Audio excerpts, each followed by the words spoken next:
Sir मुझे Tell it. Go on, Nitin. Yogi ji, we all respect you. Please, we shall certainly look into it. अध्यक्ष, मैं तीसरी बार गोरखपुर से लोकसभा का सदस्य बना हूं। वादा पहली बार मैं 25,000 वोटों से जीता था, दूसरी बार 50,000 से जीता, तीसरी बार लगभग 1.5 लाख मतों से मैं गोरखपुर से चुन करके आया हूं। लेकिन पिछले कुछ समय से महोदय राजनीतिक विदेश के तहत मुझे जिस प्रकार से राजनीतिक पूर्वाग्रह का शिकार बनाया जा रहा है, मैं केवल आपसे अनुरोध करने के लिए आया हूं, क्या मैं इस सदन का सदस्य हूं या नहीं हूं, और क्या सदन मुझे संरक्षण दे पाएगा या नहीं दे पाएगा। मुझे संरक्षण नहीं दे सकता है तो मैं आज ही सदन को छोड़ करके वापस जाना चाहता हूं। यो छोड़िए सर, मैंने कोई महत्व तो नहीं रखता महोदय। मैंने अपने जीवन से संन्यास लिया है अपने समाज के लिए। मैंने अपने परिवार को छोड़ा है, मैंने अपने माँ बाप को छोड़ा है, लेकिन आज मुझे अपराधी बनाया जा रहा है महोदय, केवल राजनीतिक पूर्वाग्रह के तहत।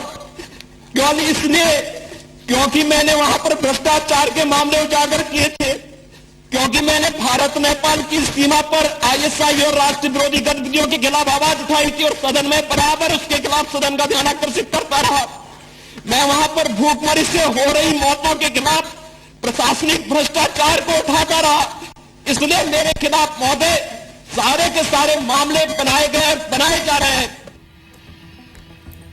2007 का ये वीडियो था जो हम आपको दिखा रहे थे। आज 2017 है और योगी आदित्यनाथ उत्तर प्रदेश के मुख्यमंत्री घोषित कर दिए गए हैं। कल 2:15 पर शपथ लेने वाले हैं और उनके आगे बहुत सारी चुनौतियां होंगी जिनसे उन्हें पार पाना है। रविंद्र, मेरे ख्याल से आप ये सुन रहे होंगे, 2007 में आपने भी कवर किया होगा, आप भी पार्लियामेंट पे रहे होंगे और उस वक्त खूब चर्चा हुई होगी कि योगी आदित्यनाथ जो कि कट्टर हैं, जो कि फायर ब्रांड है, जो वाकई बहुत बेबाकी से अपनी बातों को रखते हैं, इमोशनल हो गए। और वो भी सिर्फ इसलिए क्योंकि उनके ऊपर पूर्वाग्रह के चलते, राजनीतिक पूर्वाग्रह के चलते आपराधिक मामले लगाए जा रहे थे। अपराधी सुनना उन्हें पसंद नहीं था, गवारा नहीं था।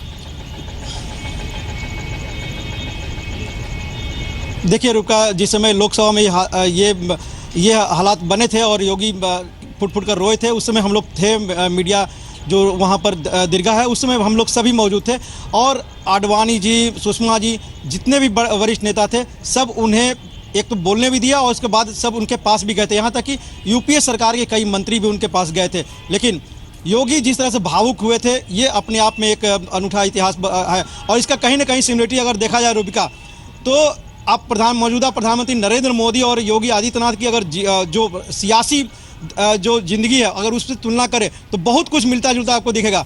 जब प्रधानमंत्री नरेंद्र मोदी को गुजरात भेजा गया था, फैसला लेने वाले थे अटल और आडवाणी।